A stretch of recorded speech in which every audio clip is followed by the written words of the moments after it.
Hey people, welcome back to my channel. Yeah, welcome back to another amazing video. As usual, I'm here with another Charlie Kirk reaction, and the title of this one is Charlie Kirk ends debate with one question. Guys, let's dive right in.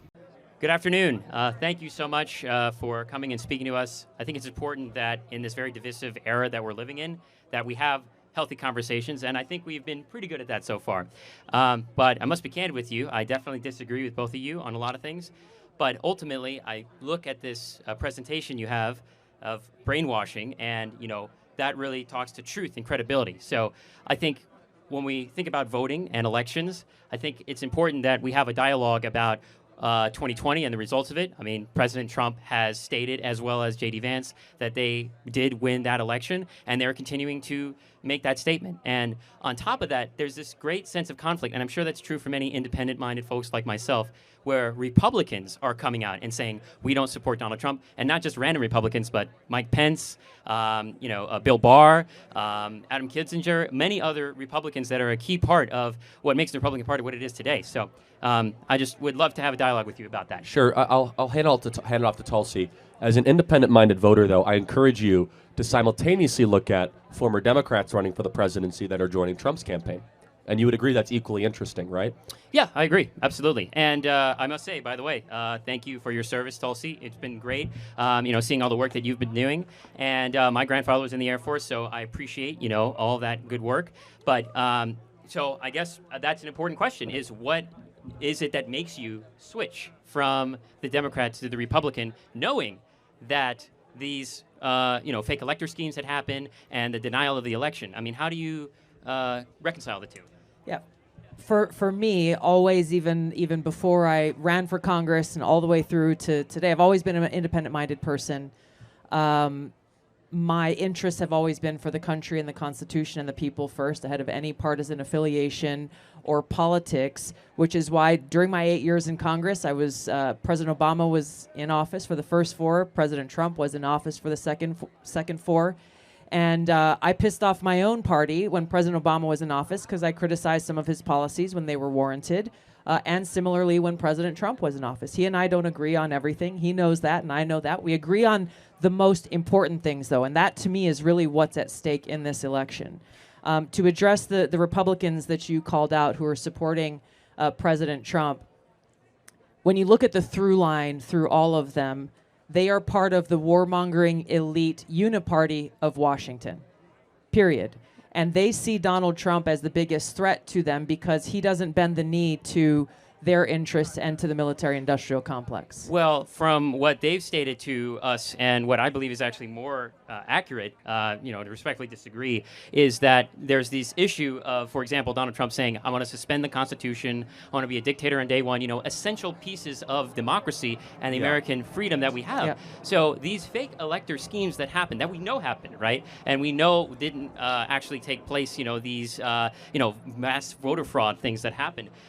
These Republicans are actually talking about the democracy at stake. No, and this these is important things. interesting. So we believe that's all just bluster and cover, and I'm going to try to prove it to you. Please do. Okay? I'd love to. Can you find a single person that has gone against Trump that was a Republican that is against the Ukrainian war? That is against the Ukrainian war. Let me think about that. So I don't believe they are against a peace deal, but they are... Can I go a step further? Yes. That is not an enthusiastic supporter of sending arms to Zelensky.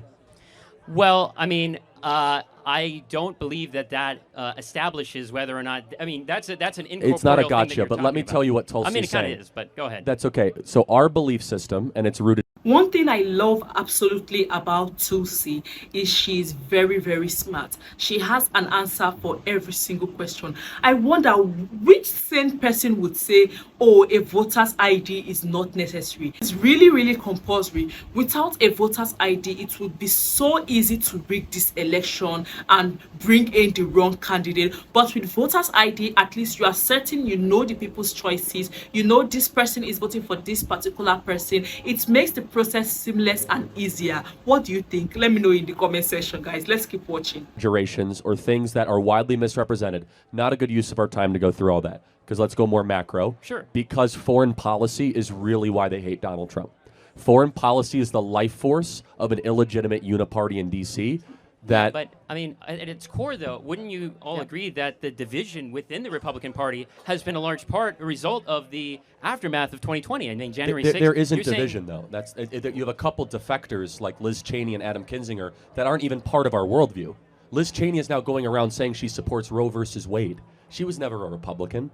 I mean, so the point being is you can, yes, talk about these people that might have previously been installed, but here's what's happening, is you're seeing Bobby Kennedy's and Elon Musk's and Tulsi Gabbard's join the Republican Party, and so we're gaining addition of people that are more like-minded, and we're subtracting those that were never part of us in the first place. There's 2 points to the criticisms that these people are bringing up against Donald Trump and that Kamala Harris is touting on the campaign, which is they say President Trump is a threat to the Constitution and a threat to democracy, right? That's at the core of what your question and their argument is. Kamala Harris does not believe in free speech. Period. She does not believe in free speech. She has advocated time and again for the censorship of speech that she believes is misinformation, disinformation, or hate speech. Tim Walz believes the same. They've said this explicitly. Kamala Harris does not believe in freedom of religion. As a U.S. Senator, she voted against a judicial nominee that was before their committee simply because he's a devout practicing Catholic and a member of the Knights of Columbus. She talked about this. You can go and look at her comments. Democracy. This is coming from a Democrat party that tried to get Donald Trump's name off the ballot in over 32 states. How could they believe in the protection of democracy when they are trying to take away voters' rights for us? They can disagree with how people vote, but every one of us has a right to be able to cast our vote.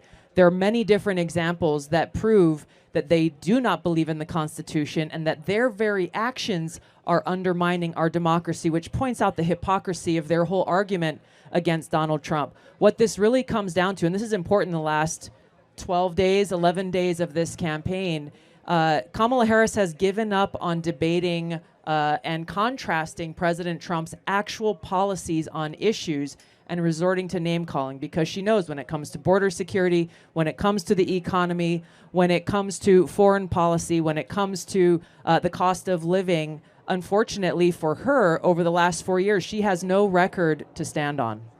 Well, I'm just going to make one last point because I appreciate your candor and your opinions. I disagree with the conclusions that you make, but I think we both equally and fairly get to those conclusions.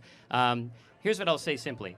I think that if you are going to vote for a president of the United States, the core thing you have to think about is when I vote for that president, will my vote remain protected and insured?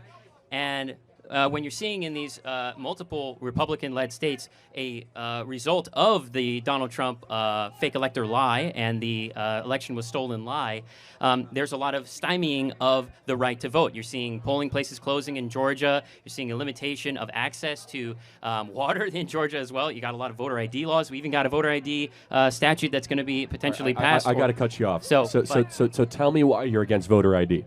Absolutely. Great question. So you have to start first with those that have the most difficult time going and voting. For example, native tribal folks. You have poor and disenfranchised folks. And when you create a voter ID law, first of all, in the state of Nevada, there's already multiple ways to verify your identification. And I know this because I was trained as an agency of the registrar. And so I understand that at the back end of this, there's a lot of verification that goes on. And this is true for many other states. But when you include voter ID as well, you're adding an additional barrier to those individuals. Should I have to show an ID to board an airplane? You should have to show an ID, yes. So why do we want to secure the identity of those on airplanes but not those that cast precious votes? Well, there's a difference between a privilege and a right, as you stated yourself. And there's a privilege No, to I take agree. an airplane. But don't you agree rights are more important to protect than privileges? So it actually works in my favor. Rights you should secure a lot more than privileges.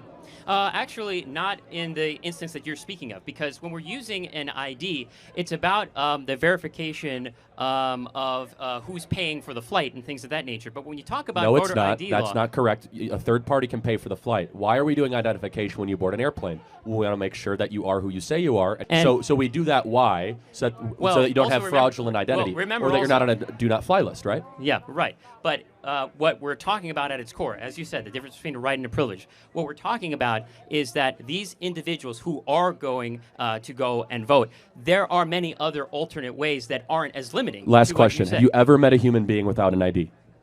Have I ever met a human being? Yeah, there's multiple homeless people on the street that I've had the privilege of meeting and helping get food. How difficult is thanks. it to get an ID? Pretty difficult. In the state of Nevada specifically, you need 2 forms of identification, including the original birth certificate, which folks born in like the 50s and the 60s, they're going to have a pretty, even the 40s and the 30s. No, we're talking about two different right? things. Voter registration and getting a voter ID is super easy. It's 5 minutes or less. It's not in the state of Nevada specifically, because that's what we're here at. We're in Nevada. But then- It's way more difficult, and I encourage you to do your research on how to get the ID here. Maybe it's different in where you're at, but in any case, I'll let you speak. No, it's fine. Thank you. I think it's astonishing that in order to rent a movie, board an airplane, in order to even sometimes get a dinner reservation, you need to prove identification. But to vote, we don't care to secure identity, which I think is outrageous. Yeah. So. One last point I will make on that is that many of these. We can move on if the crowd's Yeah, let's not go to the next happy. question. So, Thank you. Anyway, thank you so Thank much. you. Appreciate it. Good question. Have you ever met a human being without an ID? Your ID card is your identity. It's the only means to identify you. It's your identity in your country. Like, this is a baseless argument. Like, I really do not get it. I do not get it at all. Most times, these people have been brainwashed, and I feel they don't want to. They know the truth, yet they don't want to speak the truth. Imagine saying, oh, natives can't get an ID card. Charlie, you did well by asking that particular question. Anyways, guys, let me know what you think in the comment section. This is my own opinion, right? I am not for, I am not against. I'm just neutral, giving my own opinion, all right?